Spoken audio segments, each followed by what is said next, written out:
Hello everybody and welcome to my channel, or welcome back to my channel if you've been here before. My name is Joshua and today I wanted to talk about privacy. You want it, I want it, and from the amount of VPNs I see advertised here on YouTube on a daily basis, it's apparently hella lucrative. But today I wanted to focus on the privacy that's supposed to be your teenage bedroom. A room that's supposed to be a place for you to unwind and be yourself. A safe space for you to be able to get away from the real world. Fortunately, there are some parents out there who don't believe in that notion and don't believe privacy is something children are entitled to. So they violate their children's privacy and trust by searching the rooms for contraband. Like prisoners. Unfortunately for these terrible parents, the scumbags over at the Orange County, California Sheriff's Office have a step-by-step video showing just how they should be wrecking their child's trust in the name of safety. So let's take a look at the video.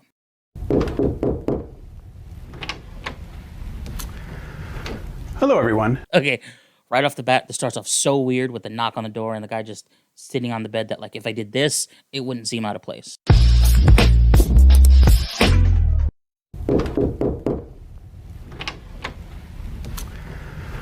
Hello, everyone. Welcome to Parental, where we provide parents with information they can use to keep their kids safe. Welcome to Parental, where we provide parents with information to make them aware that they're bad parents. I'm Sergeant Brian Gunsley with the Orange County Sheriff's Department. This cop literally has the word gun in his name. That says on the nose is like a dentist having the word tooth in their name, or a politician having the word filthy fucking liar in their name. And today I'm going to show you how to search your child's room. Today I'm going to teach you how to break the trust of your child on a regular basis so they don't ever have the faith to trust their parents with anything ever again. The first step is to remove the child, or the teenager in this case, from the room. Child, or in this case teenager? The dude in that bed is at least in his 30s. You mean to tell me not one of you cops had a teenager you could put in this thing? Or do they all already hate you from you guys pulling this shit in real life that they don't talk to you anymore? You don't want them in the room because their protests may distract you from doing a thorough search. Remember, make sure you get the little shits out of the room so they don't make a big deal about you invading their privacy, letting you betray their trust and peace. Hey, pal, gonna need you to leave the room. Thanks, we'll talk later. Fuck you, Dad. No wonder Mom left.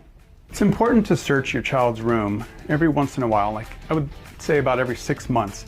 Unless you suspect that they're using drugs or alcohol, then you're going to want to do it more often. No, it's not important to search your child's room. Maybe just, I don't know, pay attention to them, their behavior, their words. If you notice something, just talk to them, you fucking cretin. The way I would search this room is to split it into sections. So this would be my first section to do, and then another section would be maybe this area right here, and then the closet, and then this bed, and then probably anything that's on the floor. And don't stop there. Check your child's urine, their blood, their buttholes, their friend's room, their friends' buttholes.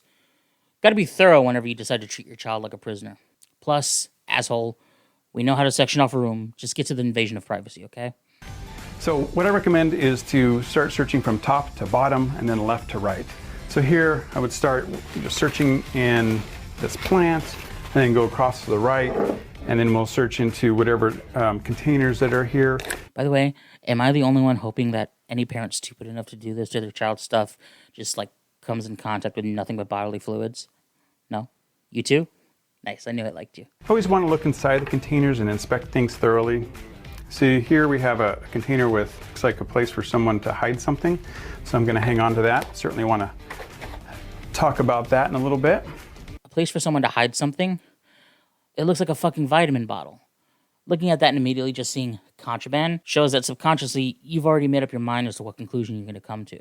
So even if this kid is 100% clean and on the straight and narrow, you've created this kind of self-fulfilling prophecy that they're doing something wrong. So they'll most likely not be believed when they say they've done nothing wrong, and will just be punished no matter what. And then just kind of look through everything. When it comes to books, you just want to search through all the pages and just see if you see anything. And please, if your child has any books by Jordan Peterson, get them help right away. Drugs and alcohol are one thing, but no one should suffer Petersonian thinking. Here we have a picture, it looks like, of a child with a gun to their head. This may indicate that they're thinking about committing suicide. So that's something that we want to talk about with our child. I see, this wouldn't have really worked with me, because I'd have written some sort of stupid joke note like, I owe you one big drug or something, and hid them in random books around the house. I would not have lasted in a household that does this. Butterfly in the sky, I can go twice as high. So here we have something. This looks like a scale of some sort. So that could be used by someone who's maybe purchasing drugs or selling drugs. So that's something that's disguised. We'll hang on to that. Dude, have you never heard of stamps.com? Maybe the kid just hates going to the post office and loves WTF with Mark Maron. You don't know. Now here's something that looks like a container of some sort. Let me see what's inside. We have hidden in here, we have some, looks like marijuana. So I am going to hang on to this. We're going to have a little talk about that. Okay, whole blatant invasion of privacy and betrayal of your child's trust shit aside, a small part of me is kind of bummed that I didn't have shit parents like this, because I would love to have secret hiding spots for my weed growing up. Hell, I'm a grown-ass man living in a state where weed is legal, and I still want one of those monster can things now, so gift ideas for any of you out there. This is a concern because some teens use this to get high. They can use this as a huffing device. So if you have dust off or any type of computer duster in the room, we want to remove that because that could be used as something dangerous and that could be deadly.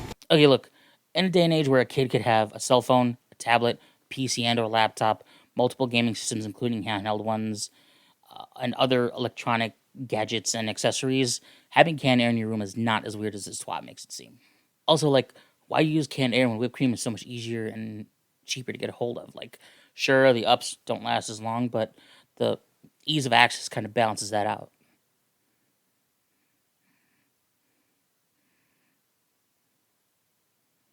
Moving on.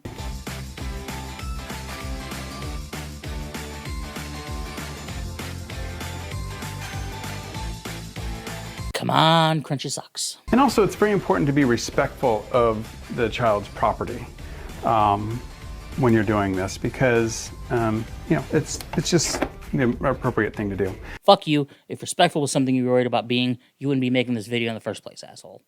Here we have a vaping device. We're gonna hang on to that.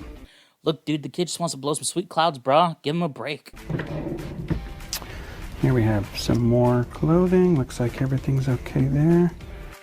Oh, I have a pipe hidden inside some socks. Gotta say, not a bad place to hide the pipe. Not gonna lie.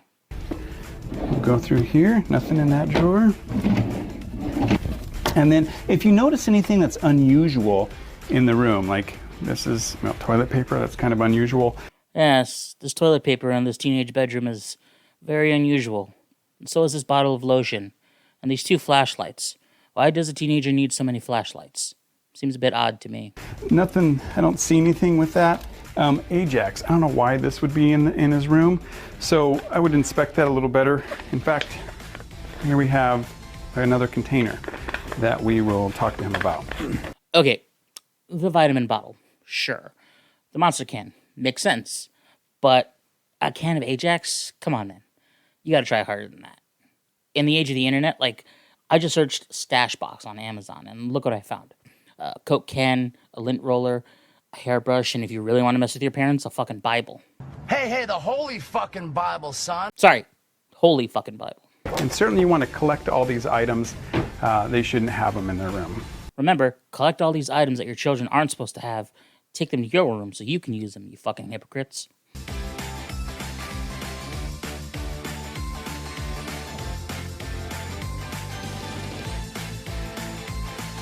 Look, I know I've made this joke a couple times before, but this is clearly supposed to be a teenage boy's room, and the lone sock on the chair just screams, "There's jizz here." And here I have a couple of little baggies. It looks like they may have had some drugs in them or something at some point.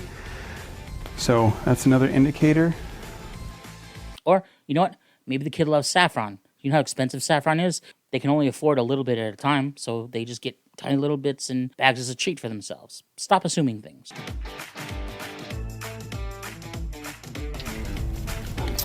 Whoa. Is that a baby alligator skull? Just gonna blow right past that? Okay. So this looks like it might be something. I'm familiar with this as a container. Also, I love how he has to play off that he might know what is and isn't a hiding place, knowing full well he helped set this bullshit up. But I gotta say, it's not the worst acting I've ever seen. So this is something that people can buy online, these hidden compartments.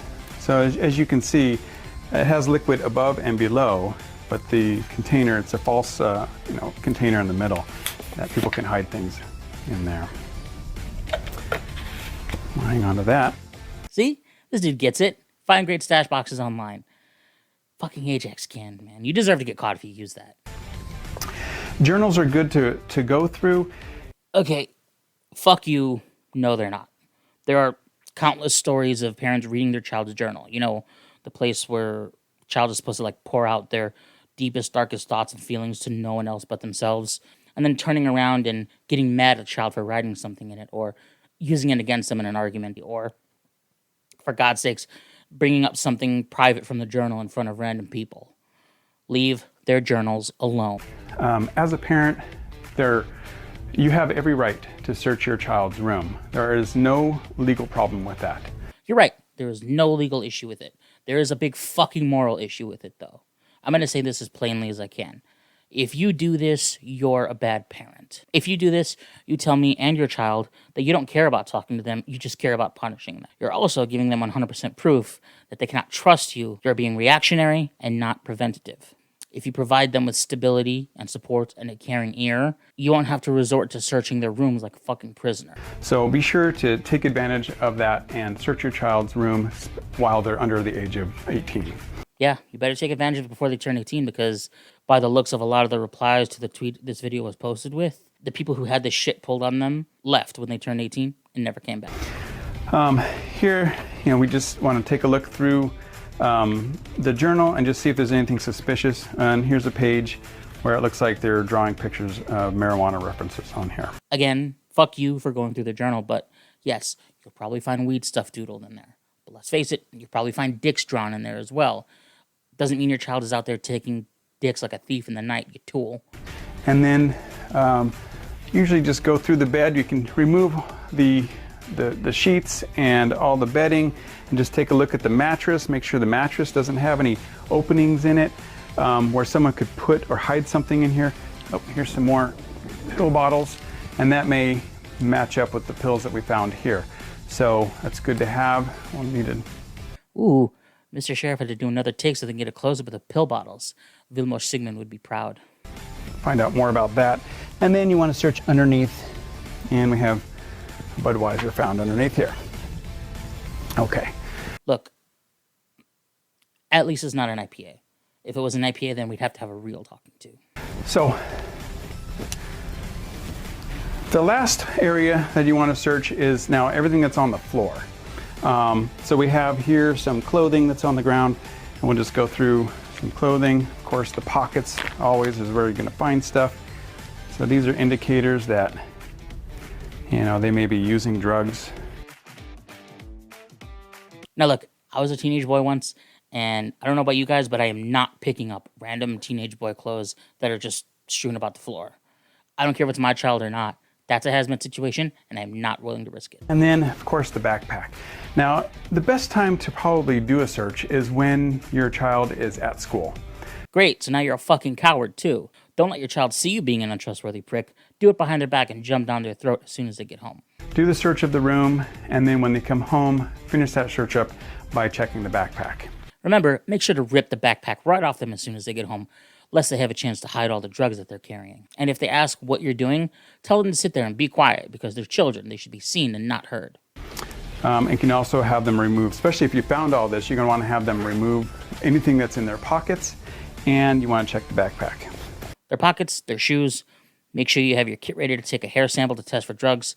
And of course, don't forget the standard field sobriety test. Nothing is too dehumanizing to put them through in the name of safety. And so in here, we're finding a few more items. This is a vape device. Again, they just want to blow some sick clouds, brah. Let's see. And this is a highlighter, which appears to be a highlighter, but this is something that can be purchased online. And what it is a pipe. And it just hides within the highlighter. I swear to God, I thought he was going to pull this. This is a highlighter, and they could sniff this and get high, so make sure they don't have these. But no, just another pretty cool hiding spot, I'll admit. So when you're searching, you want to definitely go through everything very carefully and inspect inspect things closely, just in case your child has something like this hidden in there. You're going to want to find it. It's very important to conduct a safety search like this. Safety search? Go fuck yourself. Because you want to know whether or not they're using drugs. Best way to prevent adult addiction is to intervene early when they're young. Okay, look, if your child has weed, pills, beer, vapes, cigarettes, and images of them unaliving themselves, any parent that's paying even the slightest amount of actual attention to their children would be able to see something in their behavior or personality that might give them some kind of insight that they're not feeling like themselves. And instead of treating them like a criminal in their own home and invading a space they should feel safe in, just fucking talk to them. Look, I've done my fair share of illicit things in my life, but the reason why I didn't devolve into any further of a bad life wasn't because my parents kept tabs on me and everything I ever did or anything I ever had in my room. It wasn't because they turned my room upside down looking for drugs and or alcohol. It's because they would fucking talk to me. And our relationship was such that if I had an issue or felt a certain way, I could go to them because I trusted them. So this is the time to prevent a lifelong struggle with addiction. Yeah, you're looking to stop a lifelong struggle of addiction, but completely fine with putting them on a path to a lifelong struggle with trust issues. Possibly with other people, but most certainly with you. Thanks for watching Parent Aware. Holy shit, I'm happy that's over. Okay, look, this video made me very angry. The fact that there are parents out there willing to betray their child's trust on the off chance that they're doing something illegal or dangerous is ridiculous. It tells me that you're a lazy parent. It tells me you probably don't take mental health issues seriously. It tells me you're a bad parent, and if your children grows up and decides to cut you off and never have a relationship with you, I have zero issues with it. By ignoring their privacy, you showed that you cannot be trusted, and most of all, you showed that you don't care about understanding them. You just want to punish them into doing the right thing. And that makes you a bad parent. That's all I have for this video. Sorry it took so long between videos. Just mental health has not been great as of recently, but I'm back and I have videos written, I have ideas, I have things that I want to do. So if you like the video, please like and subscribe and hit the notification bell so that you're notified anytime my beautiful face will be ready to grace your screens with another video. All of my social media will be linked in the description box below. And if you'd like to donate to my channel, I don't have a Patreon yet, but you can buy me a coffee. Link is in the description as well. It's good to be back, and I'll see you guys soon. All right, bye.